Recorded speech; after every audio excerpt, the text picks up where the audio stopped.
Well, my first thoughts were, I didn't expect it to happen. I had my money was gonna be riding on Cub, Tim Kennedy, and Anderson all winning, so I was kind of bummed by that. But you know, props for Chris Weidman for taking advantage of that situation. Yeah, I had a parlay going with 3 guys, and he ruined it. Yeah. Wow.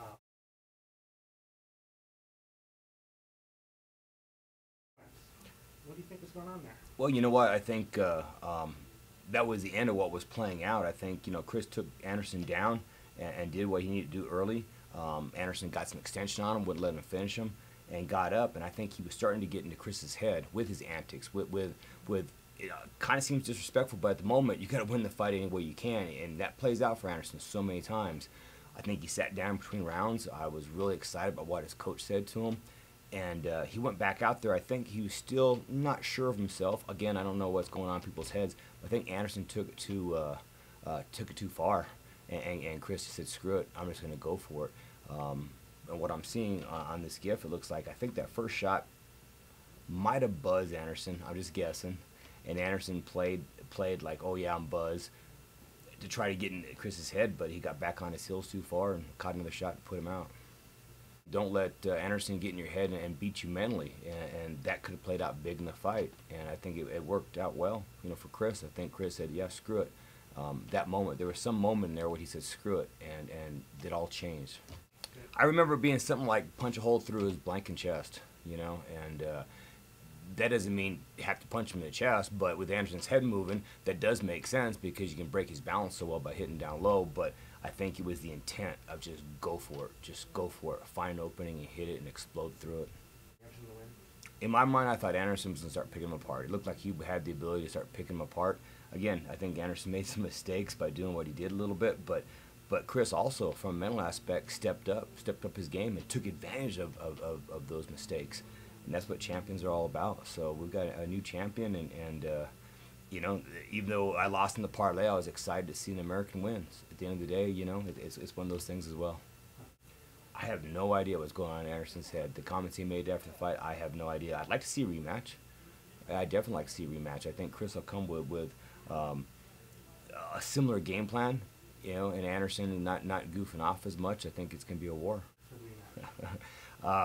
If Anderson's back in his old form, I think Anderson could beat Chris again. I would beat Chris this time. But again, now that he's been hit, now that some of his confidence might be down a little bit, and this is a game of inches with those little gloves, and Chris now has Anderson worrying about his hands. And again, he was able to take Anderson down. He saw Anderson's defense on the ground, so now he's going to know how to mitigate that defense and get his offense going on the ground as well. I have not spoken with John since the fight. I know in the back of my mind, I was like, oh great, that just blows a big payday for us. But you know, it is that.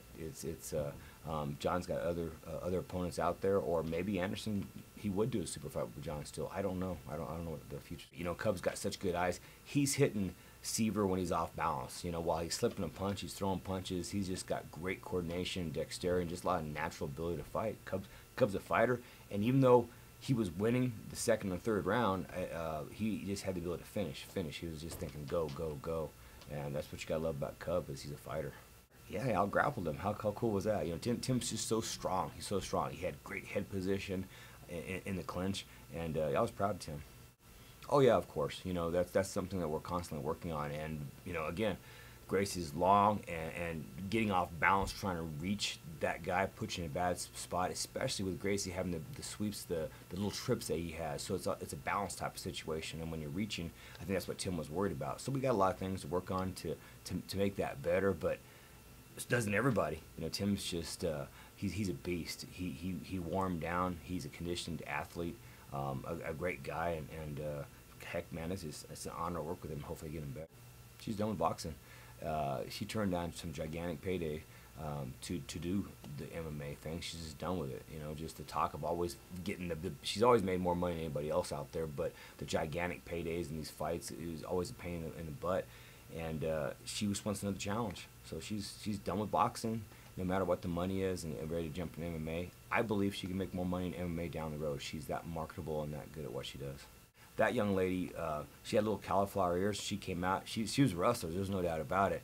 As the fight progressed, Holly would kick her in the body and it would hurt her. Holly told me she heard the breath come out. I said, Holly, no more body kicks. But Holly disagreed with me and kept kicking the body because she didn't care. She knew she could defend the single leg, and she kind of almost ended up back from mom wanted to practice it. So she's getting better every day at what she does. In the gym, she's at a much higher level than people have seen in the cage so far.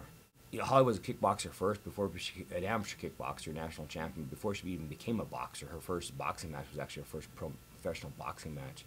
And her kicks have always been better. She's a better kickboxer than she's a boxer. She just went where the money was. Just like fighting the weight divisions she fought in boxing.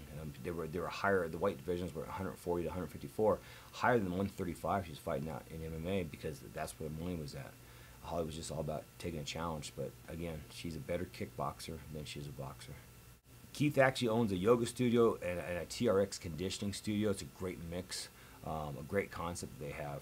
Well, at his studio with his fiance, they have one in Albuquerque, but he's doing some movies, doing some acting, and using that face and that persona he has that he's made a big name with. You know, he's the Dean of Mean on the outside. We know that's different when you get to know the guy.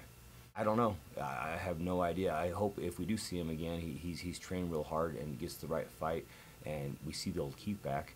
And that's the only way I would support him with it. And that's the case. He would do well. He came in. He's come in and sparred a little bit. And honestly, he's been cleaning a lot of guys' clocks. You know, I think he needed some time off, rest, refocus, get back to some things. I think, like everybody, he overthought a few things, and we all made mistakes. And he's been looking pretty good when he does come in and train at the gym.